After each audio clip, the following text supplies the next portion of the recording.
Estaban jugando potra y todo, va, y vení, que perdón, me falta uno, y no, parecía el carro me pone en la esquina y yo salí a esconderme en todas las cajas de todos los amigos, va. Yo no puedo leer, yo me canso rápido. Leía a la gente, leía el entorno, leía la vida para hacer negocio, dónde hacer negocio, una máquina de hacer negocio. Desde niño, él escribía, repetía su nombre 1001 veces. Recuerdo que estaban de moda los clásicos rusos, entonces se llevaba mucho en sociedad y estaban que si ya leíste a Pasternak, que si ya leíste a todo esto. Si existen mal, existen bien, pero si tiene una especialidad, Javier, y que es la escritura. Claro, tuve que viajar a Buenos Aires, luego he sido premiado en París, Francia, he sido premiado en España.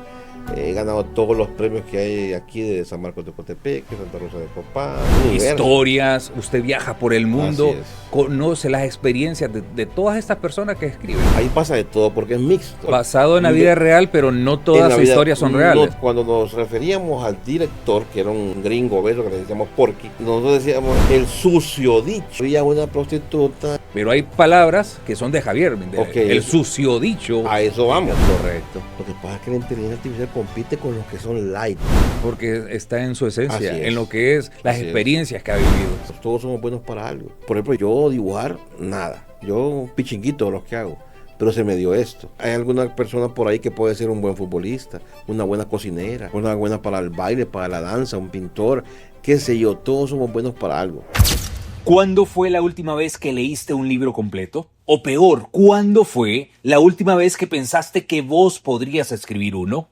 Hoy hablo con Javier Vindel, poeta y narrador hondureño premiado nacional e internacionalmente, que me demuestra que leer y escribir no son lujos de intelectuales, son herramientas de gente que quiere pensar diferente. Esto es Conexiones Significativas. Y si quieres comunicar mejor, vender con claridad y construir tu negocio con más dirección, únete gratis a nuestro grupo de WhatsApp Atrévete a Ganar Summit. El link está en la descripción. Javier Vindel, escritor, poeta, cuentista, que desde su infancia, novelista también, desde su infancia ya tenía esa pica por escribir y escribió su primer libro. Cuéntenos, ¿de dónde nace esa pasión por la escritura, Javier? Un gusto. Igualmente, un placer, el tocayo. Tocayo, Francisco Javier, ambos los dos. Francisco Javier, doble tocayo. Así es. Bueno, la pregunta más difícil que me pueden hacer es esa, justamente, y me la han hecho de diferentes maneras. ¿Por qué escribe usted? ¿En qué se inspira usted? ¿De dónde nace eso de escribir? Y yo siento que, primero debo aceptar que es un don de Dios, ¿verdad? Porque la Biblia dice que todo don perfecto viene de lo alto. Luego, ahora, ¿por qué yo? No lo sé. Yo siempre digo que si usted le pregunta a un árbol de mango, ¿por qué da mango? No lo sabe tampoco. Entonces yo sinceramente no lo sé, solo sé que desde pequeño me daba por escribir, por escribir cosas, escribía mi nombre 1001 veces en diferentes fuentes, o el nombre de la chica que me gustaba, de hipote, ¿va? Y todo. Luego empecé escribiendo canciones, la verdad que sí, de 8 y medio, 9 años, canciones, pero como intuí que las canciones hay que ponerles música y nunca me dio la melodía, la letra. Entonces dije, un día voy a escribir un poema y vi que no era necesario ponerle música y me fui por ahí, por los poemas, por mucho tiempo, como 17, 18 años empecé a escribir cuentos. Pero es que no es normal que desde niño alguien se dedica a eso, a la escritura. Y aparte de eso, Javier, algo que me gusta es que usted dice, o sea, yo repetía y repetía hasta 1000 veces mi nombre, pero el asunto es la creatividad, porque también hay un punto muy importante. Para poder escribir todo lo que usted escribía, ¿de dónde sacaba esa inspiración? Nos decía que muchos le preguntan, pero sí, hay momentos de inspiración, puede ser en una mujer, puede ser en la naturaleza. ¿Dónde Javier Vindel se inspiraba? ¿En su casa? ¿En dónde? No, es que sí, el problema es que con respecto a eso de la inspiración, hay dos teorías. Hay algunos que creen en la inspiración, o sea, todo un grupo de poetas, pintores, escultores, artistas en general, y otro grupo igual que no cree en la inspiración. Por ejemplo, Pablo Picasso, el gran pintor español, decía que si la inspiración llegaba a su casa, lo iba a encontrar trabajando. Entonces, se ha llegado a un consenso en el sentido, como decía Thomas Alva Edison, el genio creativo es 2% de inspiración y 98% de transpiración. O sea, lo más es trabajo, ¿verdad? Pero sí, en ese 2%, Está el momento, es claro, ¿verdad? Cuando una mujer que a uno le gusta, se enamora, le entra por los ojos y empieza uno a querer escribir un momento, un ocaso, una cosa, una tarde frente al mar, una buena comida, un momento especial. Todo eso obviamente lo inspira. Hay cosas que nacen espontáneamente y otras que yo las escribo, por ejemplo, porque si un amigo me dice, pues de frente que tengo una chava así, escribímele algo para ayudarme, y yo le escribo. Eso ya no es inspirado, pero igual lo hago. Entonces sí, hay ese chispazo sí existe. Ahora, ¿de dónde viene? Bueno, García Lorca decía, creía en el duende, decía que era un duende que le susurraba al oído las cosas. Yo creo que es Dios, ¿verdad? Dios nos inspira, Dios Sí, sí. tira ese momento de inspiración que nosotros necesitamos para poder desarrollarnos. Pero algo que mencionó en este momento es que la mayor parte del trabajo está en esa acción repetitiva. Entonces, hay un pequeño porcentaje que es el que hace la diferencia. Y ese es el que hace el resultado, el que nos da el resultado final. Así es. Nosotros podemos estar todo un día trabajando, todo un año trabajando y de repente no nos va a salir. No sale nada. No va a salir nada, Sí, correcto. sí. No, hay ese pequeño chispazo, ¿verdad? Yo lo acepto y soy de los que apoya que existe ese pequeño chispazo, lo que llamamos inspiración. Hay otros que no creen, pero bueno, ya es cuestión de cada quien, ¿verdad? Pero sí existe. Sí. Me comentaba que a sus 10, 11 años escribió su primer libro, un libro dedicado al amor. Sí, al amor. Sí. ¿Cuál es ese libro? Es Primavera en Botón se llama. Prima, enséñeme, lo muestro. Sí, hay un poemita atrás y lo puede leer, usted lo quiere leer con gusto. Mejor usted. Ah, bueno. Porque Me lo sé de memoria. Ah, bueno, léalo entonces. Ese poemita que está atrás dice, Ángel último modelo se titula, y dice, Ángel último modelo, con todas las extras eres, lo más lindo que la fábrica del cielo hizo entre todas las mujeres. Y luego, esas son las pequeñas miniaturas, hay varios así. Luego hay algunos más extensos, más grandes, que tienen que ver con el desamor, ¿verdad? El amor y el desamor. Y al final, el libro realmente se llama Primavera en Botón y otros poemas. Porque al final, por ejemplo, tengo uno que se llama Di No, que es contra el alcoholismo y contra las drogas, que incluso se usó en el eslogan famoso de... En aquel tiempo, cuando estuvo de moda el Di No a las drogas, se usó ahí. Entonces esos son los que no son de amor, están al final, pero son bien poquitos. Entonces dice otros poemas, pero lo que es Primavera en Botón son todos de amor, desamor. Pero etcétera. un niño de 11 años, 12 años, escribiendo todavía. Pero escribiendo este tipo de libros. Ah, sí, porque es que, bueno, yo empecé a los 9 realmente, ¿verdad?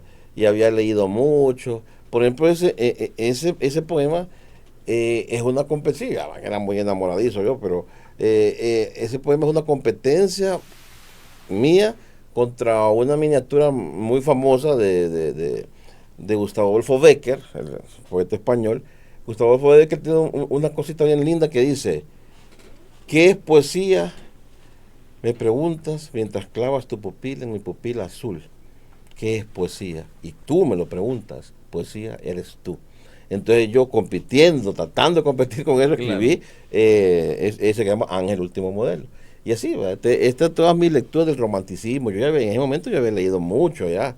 Yo empecé a leer de los 7 años, la Biblia, el Conde de Montecristo, libros grandes, casi toda la poesía española romántica, la había leído a los 9, 10. Entonces ya traía, de hecho, la forma que utilizo más aquí es el quinteto, o sea, versos que riman, estrofas de 5 versos que riman de una manera especial, ¿verdad?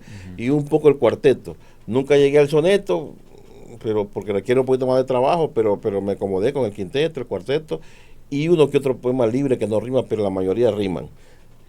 Entonces estaba, más que todo lo digo en el preámbulo del libro, mis influencias eran Gustavo Adolfo Bécquer y José de Espronceda, que es el último poeta romántico en España, ¿verdad? Con él ya muere el romanticismo en Europa y que también es muy bueno. O sea, esos dos para mí eran como mis dos referencias, sí. Y usted me dice que comenzó desde niño a leer.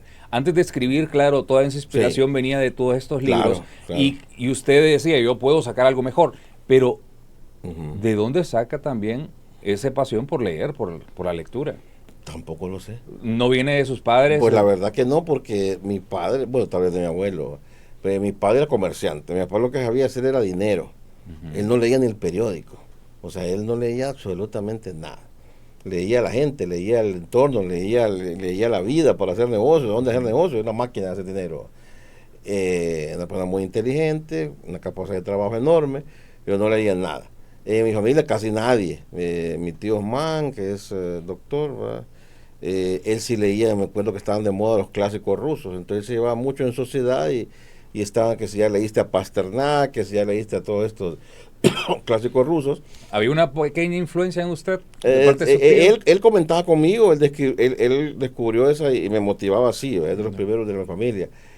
Pero mi abuelo sí, mi abuelo fue profesor, profesor de escuela, profesor de colegio, fue director departamental de educación en Santa Bárbara, fue diputado suplente por Santa Bárbara, fue el primer director del colegio este grandísimo que está en Olancho, ahí está la placa todavía, que fue el primer director, y él sí leía, él leía incansable hasta que estaba de 90 y pico de años con una lupa y los anteojos y todo, seguía leyendo. Entonces puede ser que por ahí venga. ¿Su tipo de lectura es más novela, más cuentos? No, yo tengo un tipo de lectura muy amplio. Es decir, igual que en la música, ¿verdad? Aquí, por ejemplo, en la música, el que es rockero detesta el reggaetón, detesta la balada romántica. No, yo no tengo ese problema. Aquí hay gente que solo lee, en lectura lee ciencia ficción, otros leen horror, otros leen a Stephen King, ¿verdad? Horror, otros solo de cosas científicas. No, yo leo de todo lo que se pueda.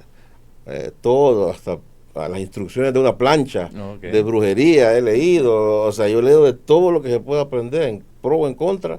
Yo no tengo problema. Y usted descarta de ahí lo que Claro. me sirve y lo que no. No me sirve, pero lo conozco. Es Por ejemplo, la correcto. brujería, ¿va? La Así conozco y sé cuáles son sus... Pero no es que me voy a dedicar a eso. Y Claro. lo sé para protegerme, para conocerlo. El satanismo, cuestiones cuestiones sexuales, ¿verdad? Todo. Yo leo de todo. Los periódicos, las revistas, todo. Y al final, pues, sabemos que existe el bien y existe el mal. Pues. Claro. Y entonces no podemos nosotros, por temor, por miedo, decir, no, esto no lo voy a tocar. Es mejor tener el conocimiento correcto. Hay que conocerlo. Exactamente. Sí. Porque hay personas que hablan de las cosas malas y hablan de esa brujería y todo eso, y entonces dicen, no creo en Dios. Pero si creen en esas cuestiones, si existe el mal, existe el bien. Lo mismo. Es lo mismo. Claro, es como no puede existir una cosa sin la otra. Correcto. ¿Verdad? Y eso es un error terrible, porque yo lo he comentado también, de que se niega a Dios, se niega a todas estas entidades, como entidades, ¿verdad? Pero se creen en Satanás, por ejemplo, ¿verdad? El aceptar a Satanás hay que aceptar a Dios de inmediato. Así es. Eso, entonces sí, esas son cosas que... Pero sí, yo había leído mucho, ya para ese entonces había leído mucho. De hecho, mi papá me decía que solo pasaba en eso. Yo pasaba, antes no había que trabajar mucho en grupo, entonces yo hacía mis tareas yo solo, me molestaba cuando ponían tareas en grupo, no me gustaba andar de casa en casa, entonces yo pasaba muchas veces con 70 ahí, porque hacía todo el examen más el poquito de, ¿verdad? Porque no me interesaban las clases, me interesaba la lectura, me interesaba la novela, el cuento, la poesía, el ensayo, eso. De hecho mi papá me llevó como una psicóloga y ella le dijo, es que él tiene esa tendencia, él es muy inteligente, de hecho, todo, pero él las materias las siente como muy fácil aquello, como que no tiene importancia. Y entonces fue cuando mi papá empezó a comprenderme, ¿va? Porque pues, qué rollo con estas hipótesis, ¿va? Javier, y fíjese que hablamos de la educación tradicional, y que no es desde ahorita, sino que estamos hablando desde su tiempo. La educación tradicional está desfasada, porque viendo este ejemplo que usted tenía, usted miraba más importancia en otros temas que le hacía venir y adquirir mejores conocimientos que la misma escuela. Sí. Y no estamos diciendo que en escuela, que en la universidad, todo eso no le sirve. Claro que le sirve, claro, ¿verdad? Que sirve. Para la vida. Sí. Si todo lo que usted iba acumulando en conocimientos, todo eso también lo ha puesto en práctica con sus hijos, con su familia, me imagino. Claro que sí. Y me ha servido enormemente, ¿verdad? Yo sé un poquito de todo, de albañilería, de plomería, electricidad, arquitectura, de todo sé un poquito, todo. De unas cosas más que de otras, ¿verdad? Claro. Mecánica, todo lo que se puede aprender en eso. Y se refleja en mi obra, en mi novela sobre todo, se reflejan mucho esos conocimientos de todo lo que yo he conocido. No soy especialista, pues imposible ser especialista, ¿va? Claro. En cada cosa, obviamente. No, pero si tiene una especialidad, Javier, y que es la escritura, Claro. definitivamente esa es Claro. su especialidad. Bueno. Es un arte, pero también es algo trabajado. Sí. Y nada en la vida se da gratis, nada en la vida viene así nomás, es un trabajo. Y miren qué importante, y me gusta esto que Javier nos está compartiendo. Desde niño, él escribía, repetía su nombre mil y una vez, pero nosotros a veces queremos escribir un pequeño texto, pero nos da pereza, nos cansamos rápidamente. Queremos leer un libro, y yo he escuchado, yo no sé si a usted también lo ha escuchado, es que yo no puedo leer, yo me canso rápido. Comience, 5 minutos. Sí, despacio. Despacio. Es que es un músculo, ¿verdad? Que se va educando Ujú. en los ojos. Todo. Hay gente que sí tiene problemas. Por ejemplo, el astigmatismo, ¿verdad? Conozco personas que dicen, yo empiezo a leer y después las letras como que se convierten en renacuajos, que se mueven y se me hace una sola melcocha. Bueno, entonces es un astigmatismo, usted con lentes se corrige y empieza a leer exacto así como usted dice, una página bien leída, 2, 3. Es lo mismo cuando usted hace pechadas, usted corre, usted empieza corriendo 50 metros, después Sí. 100 y así va. Es un músculo también. Lo que pasa es que no hay una exigencia. Volvemos a la educación que usted dijo, ¿verdad? En las escuelas, en los colegios, no hay todo un trabajo de un especialista que diga qué se debe leer. Desde segundo grado debería de haber un programa de qué libros se debe leer al nivel del niño. Claro. Luego cambiárselo en tercero, luego cambiárselo en cuarto, quinto, pero aquí están los de sexto leyendo lo mismo que leen los de segundo. Y así, entonces van desarrollando esa capacidad de lectura hasta llegar a la universidad. Pero en la universidad le ponen libros que también la gente los leyó en primer curso. Entonces no hay esa que ya existe en otros países. Pero entonces, imagínense bien, de un cipote y le ponen el Quijote, que es así el libro, y se lo ponen en primer curso y nunca ha leído nada. Lo matan, pues. Lo matan, ya detesta la lectura, ¿verdad? Pero hay mucha gente que dice, uy, a mí, profesor, y me salió con aquel librote. ¿Cómo le va a salir con ese? Pero hay que averiguar de dónde viene, de qué colegio viene, ¿verdad? Yo siempre cuando daba mis charlas en la universidad, incluso se alegran cuando ven un libro así. Pequeño, claro. Y claro, pero cuando lo ven así o lo ven más que ahí. Pero yo les digo, la mayoría de ustedes vienen de colegios públicos, ¿verdad? Pero ¿quiénes dominan este país? Los bilingües. En los bilingües se lee más todavía a la fuerza. No sé si todos interiorizan más, no sé, ¿verdad? Pero así se lee más en los bilingües, un poco como decía, a la fuerza, que en los públicos. Porque en los públicos el padre de familia le dicen, ¿cuánto vale el libro? Vale 50 lempiras y ponen el grito en el cielo. 100 lempiras, que es regalado, ponen el grito en el cielo. Pero si meten recarga, una vez son 400, 500 pesos al mes en recarga, más las cervezas, más todo, pero ahí sí no, ¿verdad? Porque es un problema educativo. Entonces yo le digo, ustedes están condenados, muchas veces molestaban conmigo, pero igual no me interesa, ¿verdad? Ustedes están condenados a ser los de abajo, los esclavos de los colegios bilingües, hay casos bien aquí de Carlos Flores, empezaron todos estos que se han graduado no solo en colegios bilingües, se han graduado afuera, ¿va? También. Entonces, y un caso único, Pineda Ponce, un indito jodido profesor, que gran lector, porque yo lo conocí, ¿verdad? Gran lector, que se llegó a superarse, casi ser presidente, pero es el caso único. ¿Quién domina en este país? Los gerentes de bancos, los gerentes de las principales, son la gente de los bilingües. Y entonces ustedes le digo, lean, tienen que leer, ¿verdad? Si no, que la información es poder. Definitivamente creo que ese trabajo que hacen las escuelas privadas, Sí, creo que está fallando en la educación pública, porque sí, esa exigencia, incluso, Javier, no solamente en las escuelas, creo que también tiene que ver el hogar. Si uno bueno, no, ya ese es otro tema sí, también. pero claro, va amarrado. Claro. Porque Claro. si uno no exige a sus hijos, Hay casas aquí que no hay una biblioteca, pero hay gente que no tiene pero ni 5 libritos. No existe la biblioteca. Entonces el hipote, ¿qué es lo que mira? ¿Qué es lo que ve? Televisión, celular, ese tipo de cosas. sí, ¿no? Y ahora, ¿verdad? Y ahora es más difícil. Correcto, con tanta tecnología. Sí. Yo Una le lucha. pongo un ejemplo. Yo hasta hace algunos años comencé a apasionarme por la lectura, pero antes igual yo tenía ese problema también. A mí se me borraba hacía sí, como astigmatismo. sí, tenía para poder leer rapidito me cansaba. Ajá. Porque no podía, me dolía la cabeza, hasta que fui descubriendo cuál era mi graduación correcta, porque yo desde niño uso Exacto, lente, ¿verdad? exacto, sí. Pero de repente no tenía la graduación adecuada para poder leer. Sí. Entonces, esa es una excusa, pero sí es válida. Pero la siguiente es también el deseo. Yo cuando me empezaron a gustar los libros, yo dije, wow, todo lo que me he estado perdiendo. Sí, Hay un mundo ahí. sí. Un universo. Historias, usted viaja por el mundo, Así es. conoce las experiencias de todas estas personas que escriben. La forma más barata de viajar es leer un libro. Exacto. Un libro. Y también nos comentaba Javier, y ahí sí queremos conocer esos momentos de alegrías donde lo han reconocido y no solamente aquí en Honduras. Sí, mire, los premios creo que de alguna manera ayudan a apuntalar una autoestima, ¿verdad? Claro. Y entonces entonces uno como que entra con más ganas.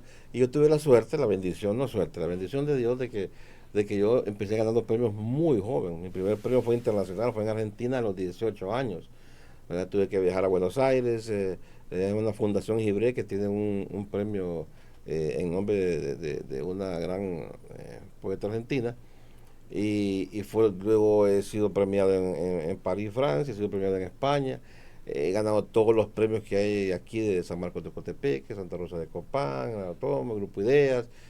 Ahora hay uno que otro más, pero yo ya no compito, ¿verdad? Entonces, pero todo eso fue muy joven. Y tuve esa bendición, ¿verdad? Realmente que eso me motivaba más, pues me motivaba. Y también pues, mi papá apoyaba el hecho de que yo le pedía prestado para publicar mis libros, pero nunca le pagaba, ¿verdad? Pero él feliz con eso porque, pues, de alguna manera... a pesar Se de que- sentía orgulloso de su Sí, hijo, a claro. pesar de que no leía, pero se sentía orgulloso. Sí. Entonces sí, pero al final, pues los premios no representan mucho, no están unidos a la calidad tampoco. Han habido grandes escritores que nunca han recibido premio Nobel o Cervantes o y genios universales, ¿verdad? Y ahora se ha vuelto más político. Yo por eso ahora casi ya no participo, porque ahora hay una tendencia que todas las editoriales están siendo compradas por una sola editorial. Ujú. Y es una editorial, ya sabes, pues con tendencias satánicas, Ujú. ¿verdad? Si yo escribo sobre brujería y todo, rapidito me dan el premio y voy a andar en todos los países del mundo con traducciones y todo. Tipo, lo que le gusta la literatura, tipo Harry Potter. El Señor de los Anillos, Por eso, el todo Señor de eso. los Anillos, por eso es que Harry Potter es muchos señores millonarios, ¿verdad? Y el trabajo, si yo analizo cómo escribe, no escribe bien, pero desde el punto de vista formal, pero las historias que cuenta, de brujería, esto, resultan. Entonces, está pasando esto, vamos hacia allá, ¿verdad? Hacia una sola iglesia, hacia un solo mundo, lo que es la antesala del anticristo, todo, imagínense ya, todo, hay una editorial que la está comprando todas. Entonces ellos van a definir qué se lee y qué no se lee en el mundo en el futuro. Igual que la música también, ¿verdad? Todas están siendo compradas y por eso es que tenemos a Bad Bunny y tenemos a toda esta porquería de música. Por lo mismo, porque una persona ya con una propuesta buena, sana, limpia, no pasa el filtro. Entonces, Sí, estamos viendo sí. cómo se van perdiendo los valores y se va como que todo se va normalizando y lo vamos viendo, no, ya es parte. Es a propósito. Correcto, vemos la vulgaridad, vemos La vulgaridad. el homosexualismo, vemos todo eso. En la moda incluso. Exactamente, y entonces ya no, eso ya es parte de nuestro día a día. Y todo esto Deconstruyendo correcto, no solamente en la lectura, no es solamente en la música, lo vemos en la televisión. La novela, yo se la di a un amigo muy inteligente, tiene doctorado y dirige la editorial ahí en la universidad. Y él quedó fascinado con la novela, fascinado. Yo le dije, ¿de qué estoy pensando? Le dije, mandarlo al planeta o los grandes premios, ¿verdad?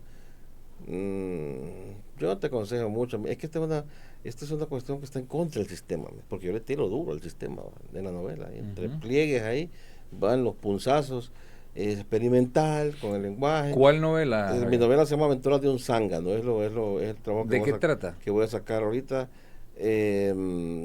La aventura de un zángano trata de un año lectivo. Yo estuve en un internado adventista en cuarto, quinto y sexto grado, ¿verdad? Porque mi padre no tenía tiempo para dedicarse a mí por sus negocios y lo primero más fue irme a meter al internado adventista.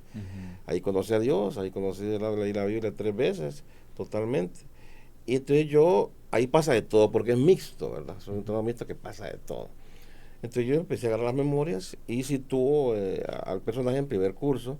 Y es un año lectivo de febrero, son 9 meses, lo tomo como un partido de 90 minutos, 9 meses. Utilizo mucho el lenguaje del fútbol y de otros deportes, pero básicamente el lenguaje del fútbol. Basado en la vida real, pero no todas las historias son reales. No todas las historias son reales, un 80% sí. Me sacaron tarjeta roja, me agarraron outside, todo ese tipo de lenguajes Es muy divertida, pretende reírse con un alto nivel de lenguaje increíble. Es mi mejor trabajo. No es para un lector común, ¿verdad? Tiene que ser un lector que tenga sentido común, que haya tenido lecturas y que tenga cierto nivel de lectura, porque de lo contrario no entiende. Pero como yo soy poeta, también juego con las Con la palabras, poesía, ¿verdad? Hay correcto. muchos juegos, por ejemplo, para darle un ejemplo de eso, la gente puede pensar cómo es. Existe la palabra susodicho, ¿verdad? Usted dice, Ujú. es que el susodicho me dijo que tal cosa. Ujú. Ok. Entonces yo juego con las palabras. Cuando nos referíamos al director, que era un gordo obeso, un gringo obeso, que le decíamos Porky, Ujú. nosotros decíamos el sucio El dicho. sucio. Exacto.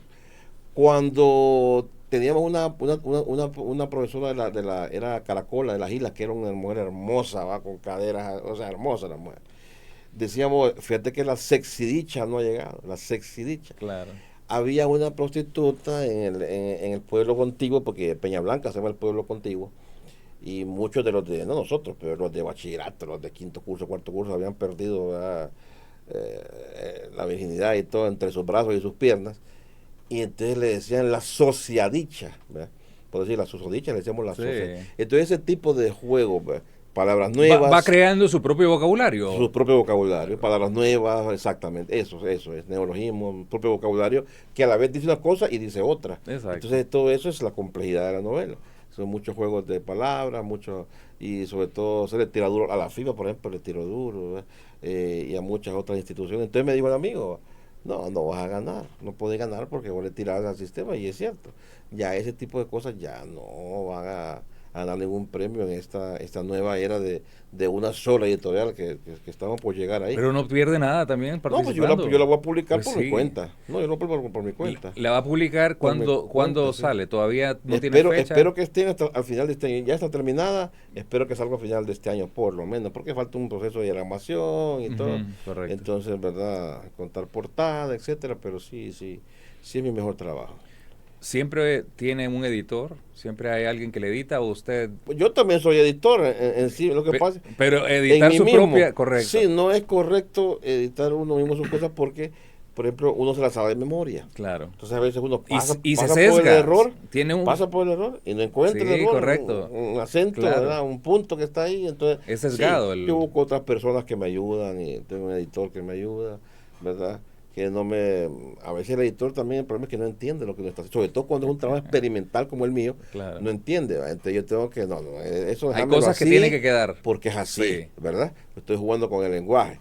Por ejemplo, cosas como cuando digo que el agua bendita es H, Dios, O.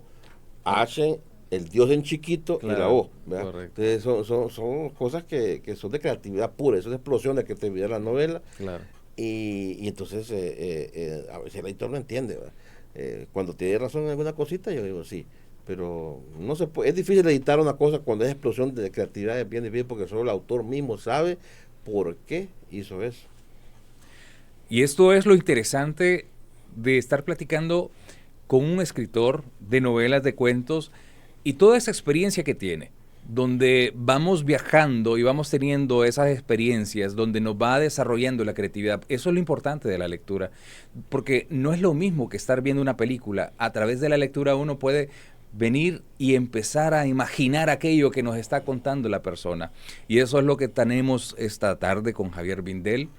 Y sabes que si te gusta, si estamos aportando un poquito en el conocimiento que día a día estás adquiriendo para mejorar como empresario, como emprendedor, como un líder, entonces comparte este contenido, coméntalo, que esos comentarios a nosotros nos ayudan a poder venir y exponérselo también a nuestros invitados para poder llegar a más personas.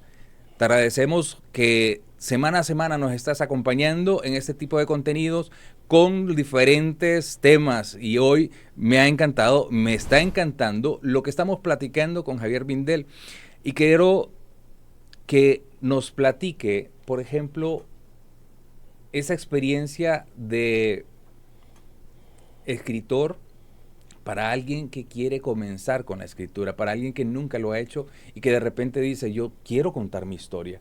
¿Cómo puedo hacerlo? ¿Cómo puede comenzar una persona que nunca ha escrito un libro? Hay que empezar por decir que no es fácil, porque necesita mucha entrega, ¿verdad? Como todo lo que a uno le gusta. Debe gustarle realmente como un jugador de fútbol entrena todos los días horas y horas porque le gusta, o el de basquetbol, o así. Hay que empezar por una cuestión, hay que empezar por leer primero.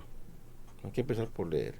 Y leer bastante. El problema es que cada vez hay que leer más cosas, ¿verdad? Están los clásicos, pero siempre hay uno que otro por ahí que uno dice, pucha, hay que leerlo. Eh, Hay gente que, por ejemplo, que hay escritores que no conocen ni siquiera los libros de Honduras, los escritores hondureños. Bien o mal hay que leer saber quién fue la primera novelista, quién fue el primer escritor, cómo nacen los movimientos, los poetas de allá para acá hasta los últimos. Luego también en España, ¿va?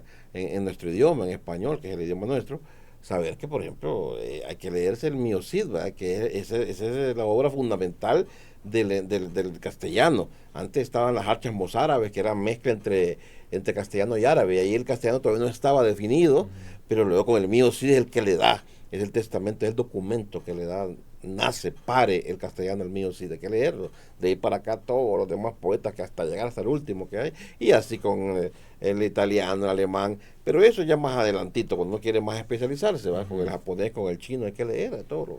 Pero empezando por Honduras y castellano, conocer, entonces hay que leer y leer todo tipo de cosas orientadas a lo que quiere hacer. Si quiere leer poesía, pues lea poesía. Si va a escribir poesía, lea poesía, conozca todos los rudimentos de la poesía.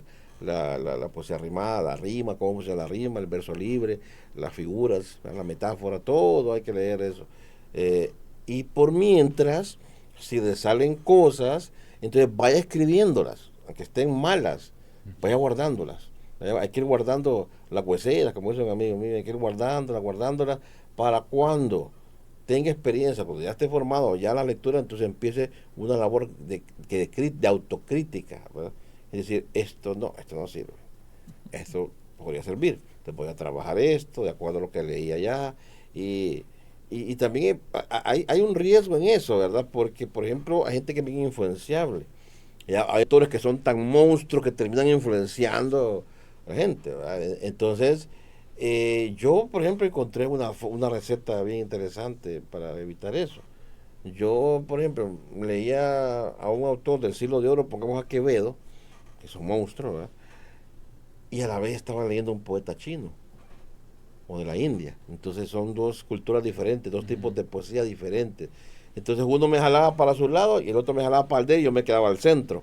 Entonces combinaba esas lecturas así, porque aquí hay gente que termina escribiendo como Borges, o termina escribiendo como Quevedo, se vuelve una copia de eso. Ajá, en los 80 y pico, aquí hubo un montón de García Marquitos, ¿verdad? Que todos escribían como García Márquez, claro, horriblemente. Entonces, sí, eso es al final, después de todo esto, la lectura, y empezar a escribir, después viene lo de buscar su propia voz, buscar su propia voz. En medio de todas las voces, una, como dice Machado. Pero hay que empezar por leer mucho, luego escribir, tachar. Ese es el camino. Hasta que cuando ya algo está más o menos aceptable, se le da a unas cuantas personas para que den una cosa y publicar. Pero aquí hay mucha gente publicando de la primera cosita que escribieron, ahí están. Después se andan arrepintiendo, cuando pasa el tiempo se arrepienten de aquellos primeros libros adolescentes, de 18, 20 años escribiendo. Y después andan escondiendo, quemando los libros ahí, porque ¿verdad? Con la madurez, ¿verdad? Ya vienen. Por eso hay mucho jarasca aquí en estos países, ¿verdad? Porque hay una ansiedad por el aplauso rápido, porque le digan poeta, escritor, y lo inviten a cosas como esta, ¿verdad? Y porque le pidan el autógrafo y todo eso, esa inmadurez total. Y eso no va por ahí. Es un trabajo solitario, con la página en blanco, con la pantalla en blanco, y con las lecturas, ¿verdad? Nuestros fantasmas, etc. Javier, ¿alguien se quedó asustado en este momento por todo lo que dice? Hay que leer y hay que leer todo este tipo de literatura, sí. Pero una persona, por ejemplo, que no quiere entrar en lo que es la novela, en lo que son los cuentos, sino que quiere contar su historia. Una persona que quiere contar, por ejemplo, sus conocimientos. Bueno, que ese es un tipo de literatura más fácil, ¿verdad? Obviamente.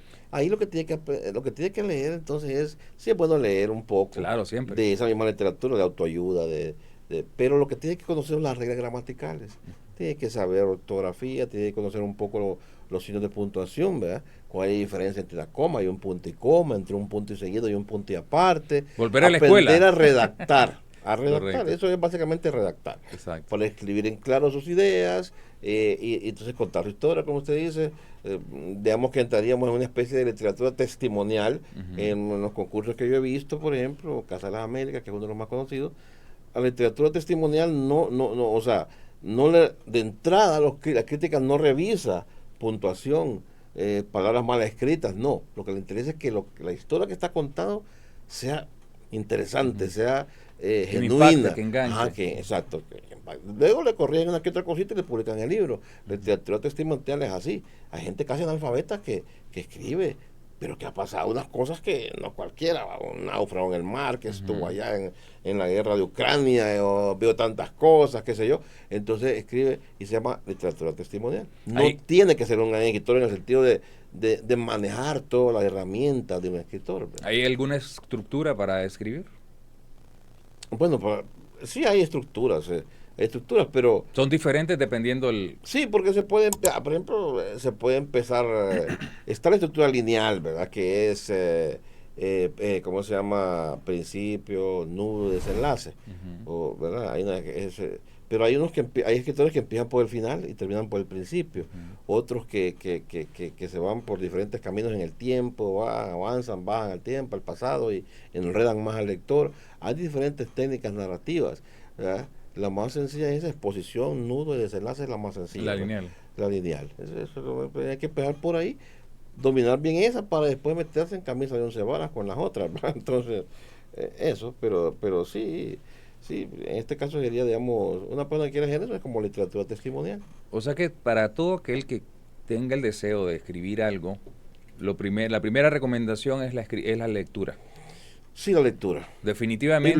Y luego también, que también es lectura, que lea también la regla gramatical, Claro, o sea, la puntuación, cómo se hace el punto y coma, el dos puntos, las comillas inglesas, las comillas españolas, todo eso, ¿verdad? Hay que saberlo, que no es tan largo, es cortito.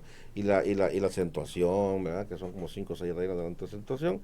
Y esas herramientas sí hay que conocerlas, ¿verdad? Pero también están los editores, ¿verdad? O sea, un editor le contrata, le puede ayudar, y está el autocorrector ahora también, que también ayuda. Es decir, ahora estamos un poquito más fácil, ¿verdad? Mete el texto todo mal, sin acento y sin nada, y el autocorrector le marca, aquí va una H, aquí va, ¿verdad? La inteligencia artificial, Javier. La inteligencia artificial ahora más avanzado. Y hay otra cosa, ahí quería tocar también la parte de la inteligencia artificial que mucha gente está haciendo, y ahí es donde está perdiendo la creatividad. Porque le meten, quiero hablar de esto, y la inteligencia artificial ya viene, ¡pum! Y le escribe un artículo. Sí. Pero ¿qué pasa? No está la esencia de la persona. No hay algo que diga, o sea, realmente que me mueva. Javier Bindel ahorita nos estaba contando del libro que todavía no sale, pero hay palabras que son de Javier Bindel. El susodicho. A eso vamos. Correcto. Cuando ha salido la inteligencia artificial y hubo escritores y todo, que salieron en las redes diciendo que ya hay muchos que ya les compiten, otra gente. No, lo que pasa es que la inteligencia artificial compite con los que son light, con literatura light, con literatura facilona. Pero lo que Javier Bindel hace en esa novela, crear palabras, sentido, su propio lenguaje, la inteligencia artificial jamás lo va a poder hacer. No en sentido que tenga logicidad y ordenado. Entonces, nos lleva a lo mismo. Tenemos que ser más creativos todavía para que no compita la inteligencia artificial. Pero que hay muchos escritorcitos que es sencillo, todo como digo, yo lo llamo literatura light, ¿va? Entonces esos están siendo amenazados por la inteligencia artificial, pero lo que yo hago tanto en poesía y narrativa, eso no lo podrá hacer nunca la literatura. Entonces es que ahí nunca va a ser derrotada la creatividad humana que Dios nos dio, jamás va a ser derrotada en ese sentido. Claro, porque está en su esencia, en lo que es las experiencias que ha vivido. Sí, ¿no? y en la creatividad en claro. Sí, ¿verdad? Porque eso yo digo porque yo hice, por ejemplo, imagínate, llamaba el agua bendita y me vino y después digo, H Dios O, H claro. Dios O. Eso es creatividad. Eso no se le va a ocurrir nunca Así es. a la inteligencia artificial, ni un montón de juegos verbales que yo hago, incluso hago juegos verbales con idiomas en inglés, porque aparecen mucho. ¿Por qué? Porque, por ejemplo, el director, el Porky, es el gringo, hablaba en Spanglish, ¿verdad? O sea, Claro. mezclaba palabras de español con inglés. El preceptor que teníamos, que era un haitiano, ellos hablan él hablaba francesñol, le llamo yo, o sea, mezclaba francés con español. Y así, y todo eso, hay garifuñol, garífuna con español, todo eso está en la novela. Y todo eso no lo va a hacer la inteligencia artificial. Porque es creatividad llevada al extremo. ¿Verdad? Yo he escrito algunos artículos muy pequeños, la verdad, Mm, porque me gusta y quiero meterme en ese mundo. ¿Para qué? El tipo de contenido que yo comparto es, pues, mentalidad, crecimiento, desarrollo personal, desarrollo y por personal. ahí voy trabajando algunas historias que me han pasado a mí, que le han pasado a otras personas, y me cuesta a veces sacar la historia. Y a veces comienzo y digo yo, hoy voy a sacar una historia, y a veces estoy una semana completa o a veces 15 días, hasta que la tengo bien pulidita, vengo y porque ya estoy convencido de que esa historia es la que yo quiero compartir. Sí, claro. Pero hay algo que a mí me cuesta. Por ejemplo, ahorita mencionando algún vocabulario, yo en mi día a día, con mi familia yo bromeo, soy muy bromista, pero yo cuando me presento a las personas, me presento así una persona seria, que soy una persona seria, Claro. en el ambiente que debe ser. Pero con mi familia bromeo mucho, Bueno, pero en la escritura no lo puedo hacer, me cuesta. Incluso en mi contenido no lo puedo hacer, me cuesta. ¿Cómo puedo cambiar esa forma? ¿Cómo puedo venir y empezar a juzgar?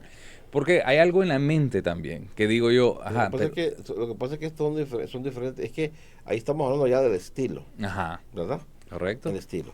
Entonces hay estilo formal, Ujú. hay estilo serio, hay estilo directo, indirecto, Pero puedo y mezclar hay yo. estilo jocoso, Ujú. ¿verdad? Entonces depende de lo que usted quiera hacer. Pero si yo quiero meter el estilo jocoso, o sea, la gente me conoce por una forma de ser afuera, los negocios y No, todo no, eso. eso no tiene nada que ver, que la gente lo conozca a uno de una manera formal, igual a mí, pues, Ujú. dije que yo soy hasta empurrado, parezco, soy muy serio, pero cuando usted lee lo que yo escribo, usted se Sí. ríe y dice, pucha, ¿Cómo puede ser de Javier? sí, Dice. Javier, va. Entonces, porque yo escogí ese estilo. Y en Claro. la novela es importante y en todo, en cuento, yo creo que en todo es, por ejemplo, desde que yo empiezo, primer párrafo, desde ahí yo tengo que sembrar el tono.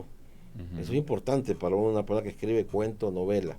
El tono debe aparecer desde el momento en que yo empiezo las primeras 3, 4 líneas, debe estar definido el tono de cómo va a ser la novela. ¿Va a ser serio, formal, como leyes, como el Código Civil, por ejemplo? ¿Va? Ujú. ¿O va a ser jocoso, jodedor, bromista? Desde ahí uno ya va, poético. Entonces, eso no tiene nada que ver que usted sea, solo que tiene que saber escoger usted cuándo quiere ser formal, serio, y cuando el tema le da para ser jocoso. ¿Verdad? No hay problema, eso no hay ningún problema. Nos vamos a salir un poquito de la escritura Ah, y del día a día de Javier Bindel. ¿Cómo comienza ese día a día de Javier Bindel? bueno, actualmente yo paso aburrido, ¿verdad? Porque yo soy un vago, o sea, no hago nada, no trabajo, no hago nada. Vivo de mis rentas, de mis negocios pendientes, de situaciones que pues me heredó mi padre, me heredó mi trabajo duro, porque yo trabajo de los 10 años con mi padre, yo toda mi vida he trabajado. ¿Verdad? Ujú. Yo llegaba de San Miguel, almorzaba, me quitaba el uniforme y tenía que ir a trabajar a la funeraria. Mi papá fue dueño de Funeraria Galloso, Oh, ya. de Santa Anita, de La Milagrosa. Yo crecí entre muertos, digamos. Y yo tenía que ir a trabajar y a veces aquellos cabrones, mis amigos, los de la cuadra y en las colinas donde yo crecí, estaban jugando potra y todo, va, y puta, vení, perdón, y que nos falta uno, y no, yo tengo que ir a trabajar, y decía yo, salir hasta el Banco Atlante, allá agarraba el bus yo, al Ajá. el centro agarraba, porque la primera funeraria que mi papá tuvo fue La Milagrosa, Ajá. todavía está el edificio ahí que lo estamos peleando eso, de herencia.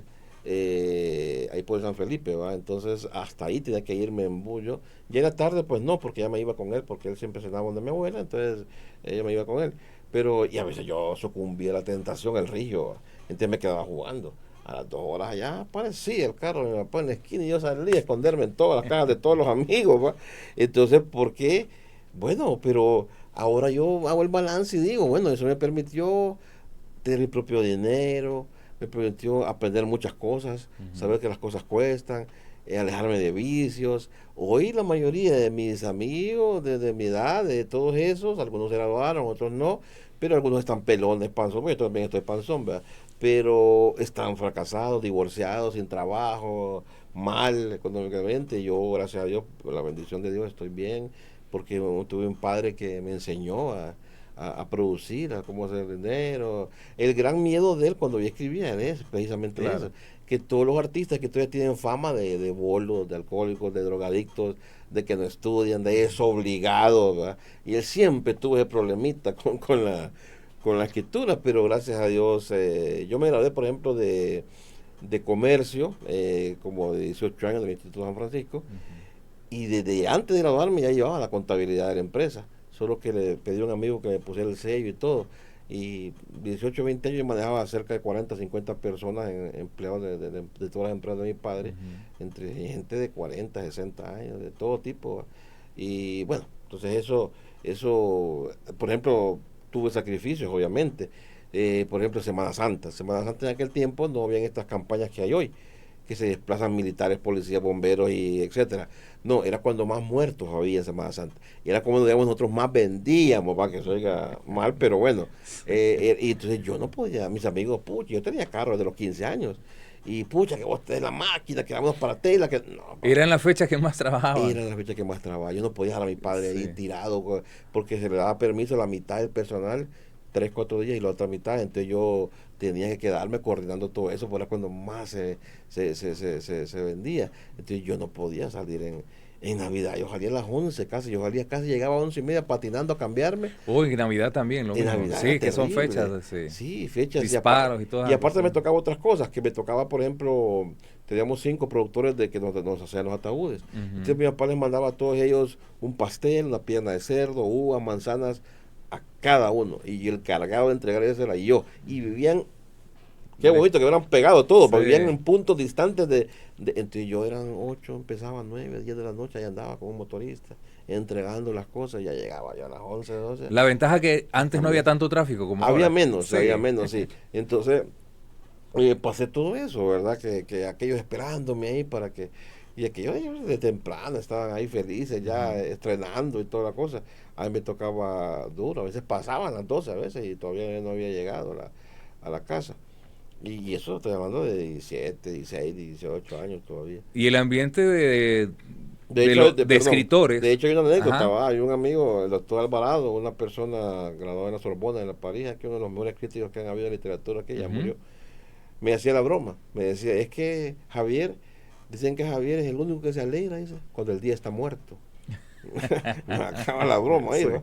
Entonces, bueno, a mí me tocó así, ¿verdad? Pero Y ese ambiente de escritores de este mundo bohemio que no le afectó, no lo jaló, porque nos estaba diciendo que gracias a Dios, pues era sí, el temor de su papá y todo eso. sí, lo que sucedió fue que yo no tuve relación yo nunca fui de camarita, de talleres, de ir a los Ok. lugares, no. Cuando yo gano mi primer premio en el 94, que es el premio Fabián Turcio de narrativa con mi libro El traje de camaleón, que es el Ujú. traje de piel de camaleón, a mí no me conoce nadie. Ujú. O sea, del ambiente, ay, este maje, ¿quién es? De hecho, los mismos jurados, por ejemplo, el jurado fueron Oscar Acosta, Eduardo Berio, Juan Antonio Medina Durón, del cual solo fue Juan Antonio Medina Durón a la entrega del premio. Y ahí lo conocí, ¿verdad? Y se puso a mis órdenes, me gustó su trabajo, mire, yo paso en la pedagógica, entonces nos hicimos grandes amigos, ¿verdad? Con Juan Antonio, que Dios lo tenga en gloria, una gran persona. Y después conocí a Eduardo B, después entonces, así empecé a conocer a los viejos, ¿verdad? Ujú. Luego de mi edad y los más jóvenes, y empecé a frecuentar Paradiso, el famoso Paradiso, otros Ujú. lugares, pero siempre fui como decir, un outsider, ¿verdad? O sea, de los grupos. Ujú. Nunca Nunca los estuvo visitaba, dentro, pero sí. sí, nunca pertenecía a los diferentes grupos que hubo. No, yo aprendí solo. Ahí Yo me equivocaba solo, me corregía solo. Lo que hacía era que me comparaba con los grandes escritores, entonces comparaba una cosa y decía, voy a agarrar a Machado. Ujú. Pues ya me volvió este jodido. No, vuelvo de nuevo, vuelvo de nuevo, vuelvo de nuevo. ¿Y qué tiene de bueno? ¿Cómo escribe bien este jodido? Voy para allá, voy para acá, Cervantes. Entonces yo así crecí. Pero Autodidacta totalmente. cuidando la voz de Javier Vindel, Cuidando la voz, así es. que no se También pareciera mucho. tuve Ah, suerte en ese sentido, también buscando la propia voz, sí, ok. eso. Y estas participaciones, estos premios que gana, eh, ¿Fue por invitación o usted tenía que enviar su publicación? Bueno, el tema fue así. Yo escribía, 14, 15 años escribía. Entonces mi papá contrata, a la funeraria llega un señor, que Dios también lo tenga en su gloria, don Francisco Reyes, gran persona, gran lector, hombre muy inteligente. Lo contrata como administrador. Entonces, de la funeraria, ¿verdad? Porque el casi no tenía tiempo, ya estaba en su relajo, yo estaba muy pequeño todavía. Y cuando don Francisco se da cuenta de que yo escribo, se me dice, fíjese, Javier, me dice que yo tengo un vecino, vive enfrente de mi casa, que él es abogado y todo, pero es medio poeta ahí, me dice, cuando echa sus macanazos ahí, se pone a recitar y todos los vecinos lo conocemos y tiene algunos poemas buenos ahí. Me gustaría que lo conociera. Entonces pide, bueno, está bien, con gusto. Entonces me lo presentó, ¿verdad?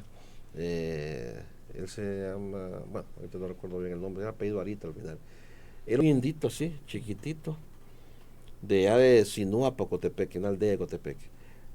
Se había graduado con la medalla de oro del mejor alumno de la Facultad de Derecho. Él hizo un libro sobre derecho laboral, es el mejor laboralista que ha existido aquí. El libro de él todavía se sigue vendiendo. Pero era un poeta que no había llegado, como le digo, a los estándares de calidad él se sentía menos que Roberto Sosa, que todo esto, ¿verdad? Él se sentía, de hecho sí, le faltaban a sus trabajos, no le quedaba tiempo de trabajo. Pero él encantado con mis poemas, encantado con mis cuentos, y nos hicimos amigos. Entonces él me dijo, yo todavía en poesía rimaba. Mire, me encanta, pero eso en la rima ya no se usa. Me empezó a explicar él, ¿verdad? Lee aquí, hay algunas revistas, por ejemplo, que sacaba Rigoberto Paredes y otra gente aquí que se llamaba Tragaluz. Habían varias que ellos ponían ejemplos, ¿verdad? De un poeta peruano, de un poeta canadiense. ¿sí? Entonces lea, busca, me dice, ellos sacan esa revista, usted va a dar cuenta de lo que están haciendo en el mundo, son muy buenas, y haga esto, haga el otro, concurse. Busque las bases de los concursos. Hay concursos, por ejemplo, en Cotepeque, aquí en Santa Rosa, y hay otros afuera del país. Entonces ya yo me fui a investigar y todo, y encontré, por ejemplo, las bases de ese concurso en Argentina. ¿verdad? Y yo yo me recuerdo que era un poemita que se perdió en el discurrir del tiempo, que hablaba comparaba que alguien hizo un viaje al interior de una gota de agua, y entonces comparaba todas las bacterias que están en una gota de agua común, que se están como comiendo entre sí, con la situación de la guerra en el mundo, ¿verdad? Que eran 3/4 partes de guerra y una de paz. Entonces, algo así, de eso hablaba el poema. Y pues gustó allá y lo premiaron. Ellos premiaban a 10 personas a nivel mundial. Ahí participaban miles de personas. Yo estuve como en el tercer lugar, creo que quedé, pero la verdad en tercer lugar por orden alfabético, pues no había lugar, eran 10 personas por el que premiaban. Y me tocó viajar a Argentina y toda la cosa. Me sacaron por los periódicos aquí, porque era un amigo, un tío mío, hermano mayor de mi papá, que era un doctor muy conocido, el doctor Ramón Vindel, oftalmólogo. Entonces él tenía amigos periodistas, amigas. Entonces él fue, agarró y me sacó por todos los medios. Y entonces ya me hicieron un homenaje. Recuerdo un famoso profesor que ahí está en la periódica todavía, gran profesor, que recortó el periódico y lo pegó donde están los anuncios del colegio y pidió un aplauso para mí. Ya me famoso ahí entre los compañeros y todas las cosas. No, y para esa edad me imagino, puche, que uno claro, se siente orgulloso de lo que está haciendo, pues definitivamente. Claro que sí.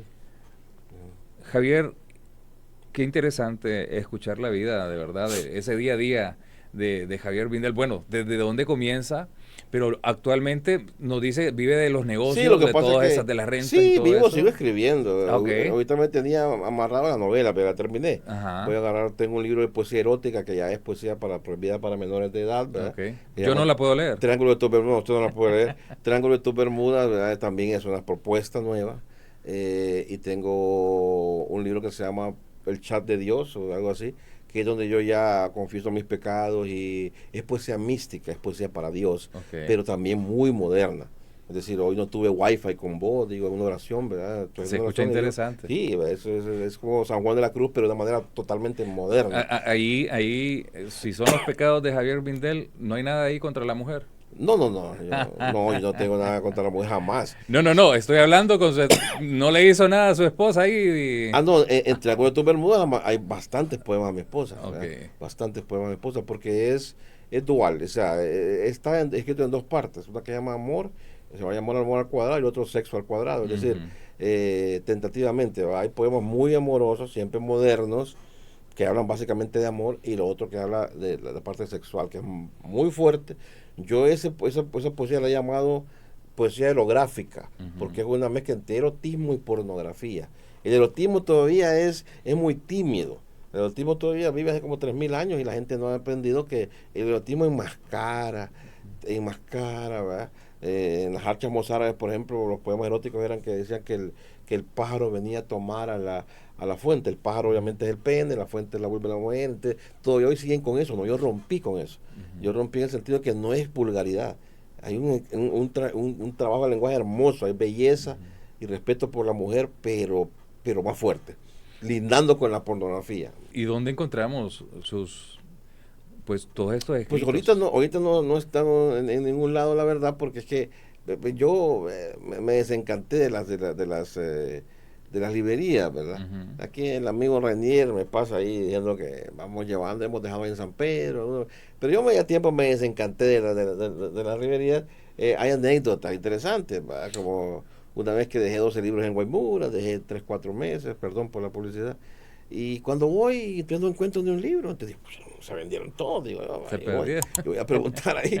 Y mira, fíjate que ando buscando libros, solo ha vendido uno. Dice, y eso, pero no están ahí. Y empezaron a preguntar, ni ellos lo encontraban los libros.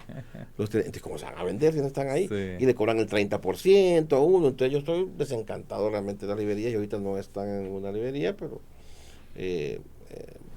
no es mi interés ahorita, ¿verdad? Yo creo que hay ahora otras librerías que le pueden dar bastante resultado, pero también en Sí. línea.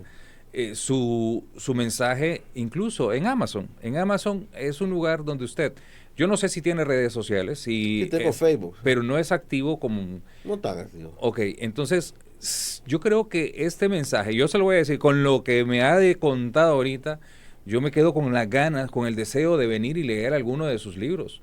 Si no es que todos, pero si no encuentro dónde puedo leer esto, dónde puedo encontrarlo. Hay un plan que hemos hablado con Rainier a partir de la novela. ¿Verdad? A partir de la novela vamos a hacer todo un plan, porque ahí sí vale la pena. Pues. Solo que la novela va a ser un poquito cara porque estamos hablando de 700, 800 páginas. Claro, ¿verdad? definitivamente. Por 1000 empiras, creo yo. Pero ahí sí vamos a meternos y vamos a buscar su ayuda también de los podcasts, de la publicidad. Y vamos a hacer todo un trabajo. Sí.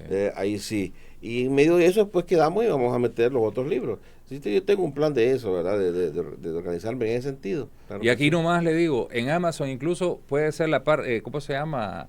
El libro virtual, el libro Sí. en físico, En tapa dura, tapa blanda. la tapa dura, Sí. la tapa blanda, e incluso yo creo que escuchar de su propia voz un audiolibro, Pues también. esa es otra forma de Todo también. eso vamos a hacerlo. Entonces, hay bastante trabajo todavía que hacer con Javier Bindel. Bastante trabajo. Quiero que comparta un mensaje final para los que han estado hoy escuchándolo, viéndolo y que se han apasionado y bueno, se han motivado a leer, a escribir con esto que usted nos ha compartido el día de hoy. Bueno, yo diría que es un mensaje más general en el sentido de que porque también puede haber otras personas escuchando que no necesariamente van por la línea De la escritura. de la escritura. Pero sí de la lectura. Sí, bueno, de la lectura sí. Leer es necesario, es imprescindible. O sea, no podemos renunciar a leer. Si queremos ser mejores personas, tenemos que leer. Alguien dijo por ahí, soy los libros que he leído, ¿verdad? Entonces, yo los convido a que lean. En la lectura hay información, hay que leer de todo tipo de lectura. Y la información es poder, ¿verdad? Entonces, crecemos a través de la lectura, somos mejores personas a través de la lectura. Y luego, de manera general, todos yo los convido a que encuentren para qué son buenos. Todos somos buenos para algo. Por ejemplo, yo dibujar, nada. Yo un pichinguito de los que hago, pero se me dio esto. Entonces hay alguna persona por ahí que puede ser un buen futbolista, una buena cocinera, una persona buena para el baile, para la danza, un pintor, qué sé yo, todos somos buenos para algo. Lo importante es que Dios, como dicen, el sol sale para todos. Dios nos da bendiciones y nos da dones a todos. Yo los conmino a que descubran sus dones ocultos, para qué son buenos y comenzará el éxito en sus vidas. Me quedo con esto de Javier Bindel, la lectura nos ayuda a ser mejores personas. Así es. Todos somos buenos para algo y Dios nos alumbra a todos, así que todos estamos aquí para hacer algo mejor. Y yo les termino también diciendo, solos podemos llegar más rápido, pero acompañados podemos llegar mucho más lejos. Gracias por acompañarnos una semana más en Conexiones Significativas. Nos vemos la próxima semana, si Dios lo permite. Gracias. Javier, un placer. Qué interesante.